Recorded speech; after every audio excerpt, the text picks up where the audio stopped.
Hello. I want to start to in this presentation just talk about Eurodollar double flies, and I'm sure this applies very much to Euribor and sterling and LS, but particularly with the Eurodollar double flies.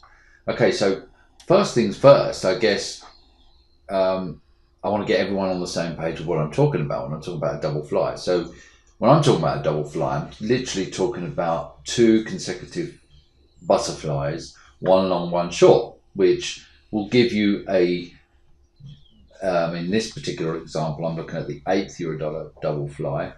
In here, it would give you long 1 of the 8, short 3 of the 9, long 3 of the 10, short 1 of the 11. So it's a very tight, bunched up combination. But please beware that this is a double. This is what, when the exchange is talking about a double fly, when I'm talking about a double fly, this is a double fly, right? So I know you trade all sorts of combinations and you leg and you put into all sorts of spreads, but it's very important to understand what I'm talking about. So again, that was from the 8th, 9th, 10th, 11th. So that's always looking at the 8th, the 9th, the 10th and 11th Eurodollar as a double fly. So in this instance where we are having March 16 expired, we're now talking about the March 18, June 18, Sep 18, Dec 18 double fly. So before I carry on, I just wanted to show everyone these spreads, right? So if you go into Stellar, you can actually trade and see every combination. So every 3, 6, 9, 1 year combination of double flies. So again, the 1, the 3, the 3, the 1. Not any other type of combination, right? So these are exchange listed double flies, and you can see some of them are very thick and liquid. So in particular, what I'm going to look at here, we've got the again, that same fly that I was talking about. So you've got the March 18 double fly, and you can see that it's half bid at 1, so 2,200 by 1,500 lots, right? If you then go into and what I was doing here is trying to construct this through the legs, right? So this is your 9 month, this is your March 18, Dec 18, and this is your June 18, Sep 18 calendar spread, right? So if you look to buy, if you want to buy halves, so essentially you're buying 3 times the middle price, you're getting on the bid of the 18 and a halves, and you can lean on these 06 to sell, to buy the spread, right? So what you can do with that is simply, you want to put on the spread, you can look to get in the 6.5s here to look to sell that, or try and construct selling 6.5s in another way to be able to put onto this double fly. So there's all sorts of ways you can use this double fly. I think the important thing is to know that this is a very structured, very stable structured spread. I'm going to go into that in a little detail right now. Let's move these out of the way and back to our deck, right? So let's move that up there. Okay, right. So so just following on from the morning email. So this is your US 2-year spread, TED spread. This is up near 80, 81 level. This is where I be looking to sell this, given the down move in the outrights. And this is your 5-year TED spread. So this is the Eurodollar 8th to the 5-year note. This was down here around 28, 29, 30. When we came in, the treasuries were higher, and of course this would push this higher, along with, you know, your whites to your reds and your 2s, 10s spread, right? So we're still seeing, while the treasuries are trickling down, you're still seeing an upward move in this spread. So I'm looking for an opportunity to, hopefully, if we can buy this spread down at 28.30 if the treasuries are where they are now and unmoved.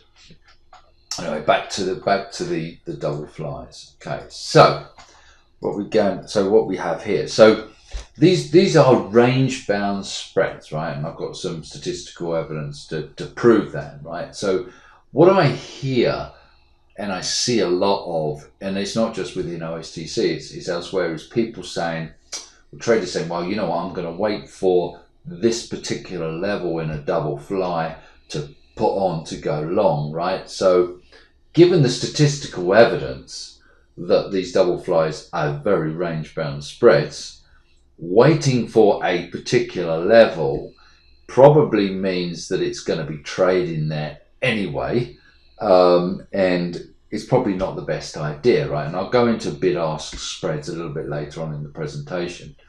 But what I've done here is I've pulled two scatter plots, right? So I've pulled the Eurodollar 8th double fly, so the 8, 9, 10, 11 double fly, and I've distributed that with something, the Eurodollar M7, M9, so a big two-year spread, calendar spread. And what you can see here is now why I picked a big two-year calendar spread is that to pick something that's quite directional, right? So if you're going to get big treasury moves up and down in the outrights, this is going to be moved around. What you can see, despite that Eurodollar 2-year, 1-year spread moving from the low 40s to high 60s, it has very little impact on where the double fly is going to be trading. This gives me confidence that yes, they are range bound spreads. However, these can be used in a far more optimal way to, that we can use to trade intraday, rather than waiting for particular levels, doing 2 spreads a month and taking half a tick on that. I think there's far more optimal ways to use these spreads. And what I've done on the side of this, just to is to show you, is so this is the double fly on the left hand side to the 2-year spreads. So something, so the double fly, which is quite static, to something which moves a lot and quite sensitive to outrights. And then what I've done is taken one of the components of the double fly. I've took a 6 month calendar spread in between March 18 and I think I did the June 18 and Dec 18, and that correlated to that 2-year calendar spread. As you can see, there's a very strong relationship, as you can see on the vertical, as the 2-year calendar spread goes up, as that 2-year spread goes up, you expect to see an upward move in that 6-month calendar spread. And conversely, right, so where my mouse is right now, if you're trading around 52 in the 2-year spread and the 6-month calendar, which is part of that double fly, is trading 14s, if that 2-year calendar spread starts to come lower, you expect to see that downward pressure from 14 down to 12, 11 on that 6-month calendar spread, right? So the parts of that double fly are moving around, so that gives you the opportunity to get in, to get out. And then you've got the actual structure itself, the double fly, which actually is a little bit immune, which is quite immune to the up and down gyrations of treasuries, right? So that I think that makes a good recipe for a good trade. Now, what I've also done here is looked at the double fly against 2s 10s, right? So same sort of scenario. Now, 2s 10s is a good indicator. Why I picked the June 7, why I picked that big June 7 2-year calendar and 2s 10s is because they're very sensitive to the direction of the outrights, right? So they're indicators in inverted commas, right? So what I've done here, I've scatter plotted the double fly versus the US 2s 10s, right? So which is more volatile than the M7 M9 calendar spread, but you can still see the same result. No matter where the 2s 10s is trading, it generally trades in a range, i.e. the double fly trades in a range. And then what I've got here is on the other side is I put the part of that double fly, i.e. the 6-month calendar spread, and then as you can see, a same result. When you break down the components of the double fly, which is what you're going to be trading and getting edge from to get into these double flies, is you can see that the 6-month calendar spread, as 2s 10s goes lower from here to here, you see this calendar spread move from right to left, i.e. go lower, right? So what I've done here on this particular slide is I've listed the Eurodollar 8th double fly, the 11th double fly, the 14th double fly, and the 17th double fly.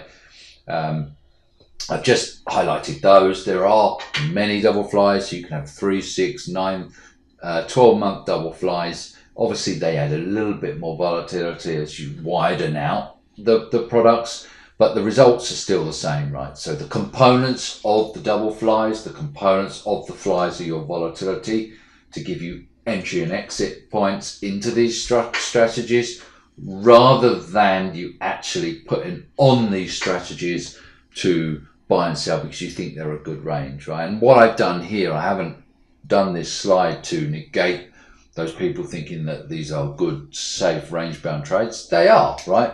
But I don't think you trade them more than enough when you're trading them as ranges. What you can see is, you know, they are all very range-bound trades, right? So it's not hard to pick a sell level in these spreads. What is the optimal way of trading them is to collect hedge, right? Which is where I was going to talk about bid-ask spreads. Everyone is trying to capture bid-ask spreads. And I'll just give you an example. So I ran multiple models in one of my previous shops. So pure algo trading models, right? So, and what you do is you come up with an idea, you get a quant to program that idea into code, then you get back data, you get tick data or minute data, depending on the type of strategy. And then you run in a back testing environment your model to see how that model trades, right? So, and then what you do is then you can, if you've got the software, you optimize the strategies. So what you do is you say, if you have some free parameters where, let's say, for example, you use a 20-minute moving average, you'd buy if it comes from higher, if it goes from lower, this moving average breaks above it. Let's say it's a 20-minute moving average, the market breaks above it, you would go long, right? So in the optimization process, what you would say is, okay, I would see what the best moving average was, right? So whether it was 20 minutes, whether it was a 60-minute, whether it's 3 minutes, right? So that's optimizing free parameters. So anyway, so you're back testing these models. Of course, then what you do is the most successful moving average you then run in the live market or in a out of sample piece of data. So what actually transpired was that not only optimization can make or break a strategy and can be very dangerous to your strategy selection and your what moving average, i.e. what moving average you would select, but actually was the most important thing really was on quite a high execution model was about, execution, and so if you modeled if you let's say, right, I'm going to buy a spread, so I'm going to buy the offer and sell the bid. If you ran your model by buying the offer and selling the bid, it doesn't matter what selection you used in your parameters, generally that strategy, in a high frequency model, generally that strategy lost money, right? So if you traded it, if you managed to buy the bid and sell the offer, no matter how bad to good your strategy was, if you could buy the bid and sell the offer, any strategy went from a sharp of -3 to a sharp of +10, right? So what does that mean? That means that execution is extremely important to any strategy. Yes, you could BA trade once a month, then it's not so important. But even then, your execution is going to be your the most important thing in your strategy, right? So it's very important to understand. Now, execution is going to improve on repetitiveness, understanding the market. All of those things are highly important into improving execution. Participating in the market, book queue. So if you're in a FIFO market, getting good book queue. If you're not in a FIFO market, it might be still queuing, but giving yourself options and looking down the matrix to know where the best way to produce a spread is. Right, so there's lots of ways to increase execution. So what my little piece here is that picking levels is fine, but I think the most successful traders within the OSTC group and traders that I've seen, it's all about repetitive, high execution. They're going high execution strategies. So just going back to my experience, right? So I didn't have in the pure algo place. Yes, of course, it was automated, but when I traded the most, so when I was trading 100,000 round trips every day in Eurodollars for a few years at least, and biggest days of 115, my biggest day was 180,000 round trips in the Eurodollars. It was all doing what you guys are doing, right? It's looking for edge, trying to find the best way to put on a strategy to put on and capture and warehouse risk, roll my risk up the curve, roll the risk down the curve. So the more frequent you can be, the better.